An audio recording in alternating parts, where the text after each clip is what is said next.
단도직입적으로 묻습니다. 문재인 정권은 공정사회의 적입니까? 공공의대를 졸업하면 서울대병원을 비롯한 국공립의료기관에 우선 선발할 수 있게 하는 법안을 발의했다니 제정신입니까? 공공의대 입학을 시민단체가 참여하는 추천위원회에서 추천하려고 했다니 도대체 왜 그런 겁니까? 이 정권 사람들의 자녀와 친인척, 이 정권의 진영에 끈닿은 사람들끼리만 천년 만년 잘 살아보겠다는 겁니까? 불공정과 반칙의 문제를 넘어 의료에 대한 이 정권 사람들의 무지와 무식에 개탄을 금할 수 없습니다. 의료인은 인간의 소중한 생명을 직접 다루는 사람들입니다. 우수한 의료 인력의 양성과 보유는 한 국가의 흥망성쇠와도 연결될 만큼 중요한 사안입니다. 따라서 선발 과정에서부터 교육, 그리고 졸업 후 훈련 과정에 이르기까지 좋은 의료인이 되기 위해서는 소양과 능력을 철저하게 검증받아야 합니다. 엉터리 가짜 증명서, 추천서로 의대에 입학시킨다면 우리나라 병원과 의료계는 돌팔이 천지가 될 겁니다. 돌팔이들이 판치는 국공립병원에 국민들이 무서워서 갈 수 있겠습니까? 이 정권 사람들이 이처럼 무도할 정도로 공정하고 합리적인 절차를 무시하며 반칙과 특권으로 기존 질서를 무너뜨리려는 진짜 이유, 그것은 정권 잡는 동안 자신들은 용으로 승천하고 국민은 개천에서 붕어, 개구리, 가재로 살라는 뜻 아니겠습니까? 차라리 대놓고 공정과의 전쟁을 선포하십시오. 국민의당과 저는 불공정과의 전쟁을 선포하고 죽을 힘을 다해 불공정과 반칙 그리고 특권에 맞서 싸우겠습니다. 문재인 대통령께 고언드립니다. 지금 국민은 힘들고 지쳐 있습니다. 이 시점에서 정부가 해야 할 일은 국민들이 다른 걱정 없이 생업의 문제, 생활의 문제에 집중할 수 있도록 도와드리는 것입니다. 그러나 지금 정부의 행태는 국민의 기대와 거꾸로 가고 있습니다. 코로나19와 싸우는 것도 버거운데 왜 특권과 반칙, 부정과 불공정 문제까지 만들어 국민을 더 힘들게 합니까? 대통령은 의료계 파업을 두고 전투 중에 전장을 이탈했다고 비난했습니다. 한마디로 탈영병이라는 뜻입니다. 입은 삐뚤어졌어도 말은 바로 하라고 했습니다. 지휘관이 아무 잘못도 없는데 지금까지 멀쩡히 잘 싸우던 장수들이 왜 종군을 거부하겠습니까? 지휘관이 장수들 등 뒤에서 짱돌을 던지니까 이런 일이 벌어지는 것 아니겠습니까? 군사들의 종군 거부가 문제가 아니라 지휘관의 지휘 자격과 지휘 능력이 더 문제인 것입니다. 의료계 파업은 단순히 이익단체의 밥그릇 챙기기 문제가 아닙니다.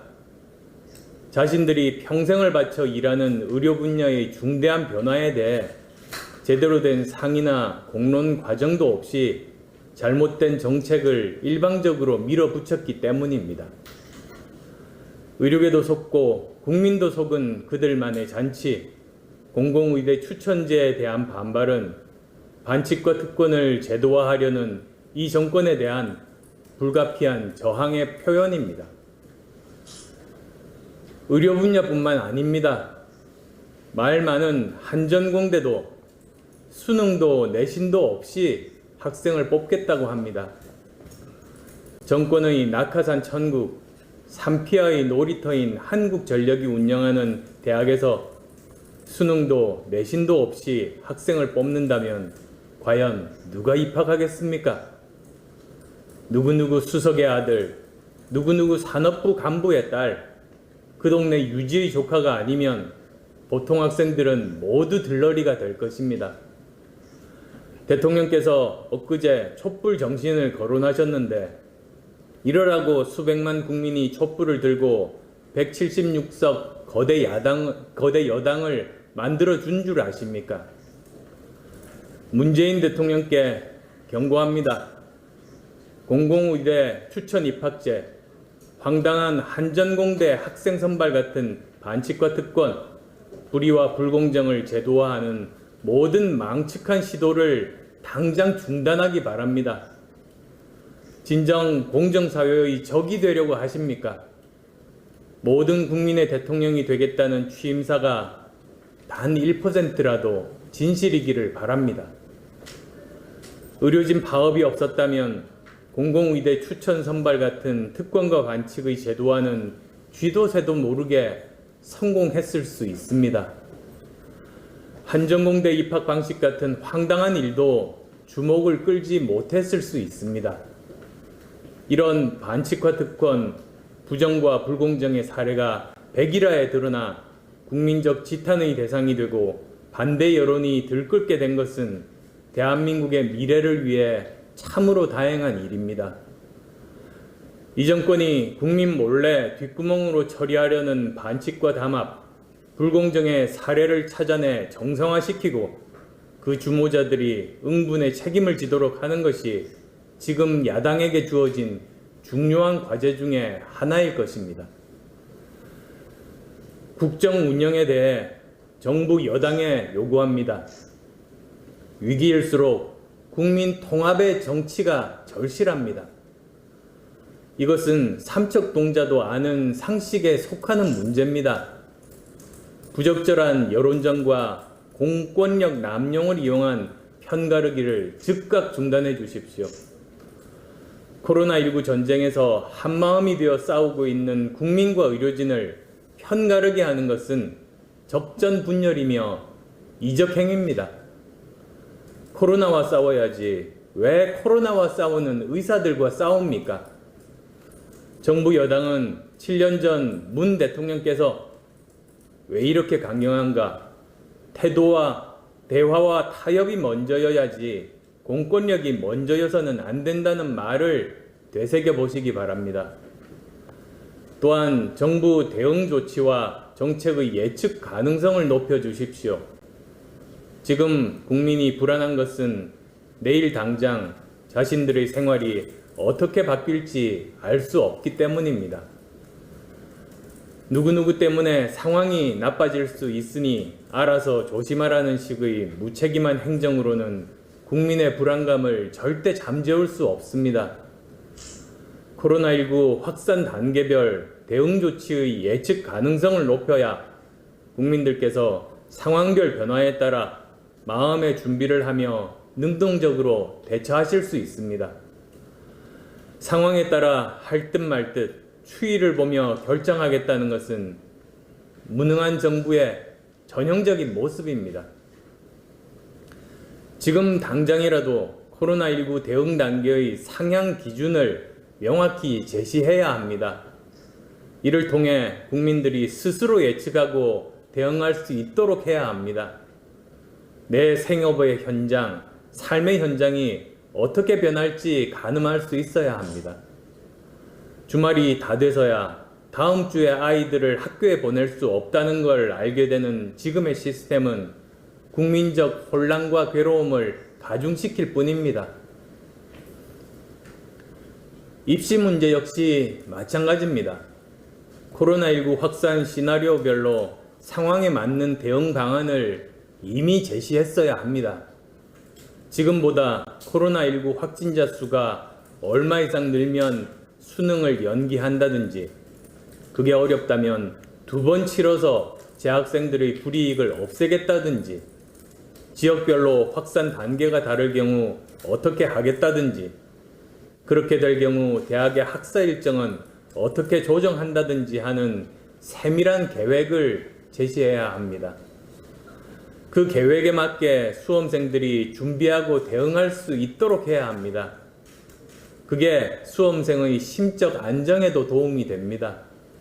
교육당국의 잘못으로 우왕좌왕하다가 입시에 실패해 인생의 행로가 바뀌는 억울함이 없도록 해야 할 것입니다. 거듭 강조하지만 대통령과 정부 여당은 책임지는 자리지 남탓하는 자리가 아닙니다. 문제를 풀라고 권력을 준 것이지 핑계나 대라고 권력을 준 것이 아닙니다. 권력의 크기만큼 책임의 크기는 큰 법입니다. 내 탓이오 없이 남 탓이다를 내세우는 정권치고 일 잘하는 것 한 번도 보지 못했습니다. 코로나19와의 전쟁에서 승리하는 첫 번째 조건은 정부 스스로가 책임을 통감하고 최선을 다하는 것입니다. 대통령께서는 남 탓하고 특정 집단의 죄를 뒤집어 씌우는 갈라치기 여론몰이 정치를 중단하십시오. 코로나19 2차 확산의 책임은 아니란 인식으로 국민들에게 잘못된 시그널을 보낸 대통령의 신중치 못한 발언, 그리고 임시공휴일을 만들고 소비 쿠폰을 뿌려댄 정부에 있다는 것을 통감해야 합니다. 국민의 원망도 듣기 싫고 방역에 성공했다는 자랑도 하고 싶은 이기적인 태도로는 사태를 근본적으로 해결할 수 없다는 점 명심하시기 바랍니다. 김대중 전 대통령의 정신을 이어받고 여권 내에서 상대적으로 합리적인 인사로 평가받는 이낙연 전 총리가 당대표에 당선됐습니다. 당선을 축하드리며 이 대표의 당선을 계기로 늦었지만 정파가 아닌 대한민국의 이익을 먼저 생각하고 지지자만이 아닌 모든 국민을 위해 헌신하는 진정한 집권 여당의 모습을 기대합니다. 문 대통령과 이낙연 대표께 KBS 황현택 특파원의 기사 내용 일부를 들려드리는 것으로 오늘 제 이야기를 마치려고 합니다. 이낙연 대표께서는 일본 프로야구팀은 일본 시리즈를 우승한 당일에도 반성회를 갖는다는 말을 자주 하시는 분이기에 오늘 제가 들려드리는 말의 취지를 오해 없이 이해하시리라고 믿습니다. 아베 정권 내내 총리 관저는 인사권을 틀어주고 관료들에 대한 압도적인 장악력을 발휘했습니다. 여론이 반대하는 정책도 의석수 우위를 앞세워 밀어붙였습니다. 7년 8개월의 무소불위 정권을 내놓는 마지막 순간에 받았던 질문들을 더 빨리, 더 자주 경청했다면 그의 퇴장이 조금은 덜 초라했을지 모르겠습니다. 정부 여당의 성찰과 반성을 촉구하고 기대합니다.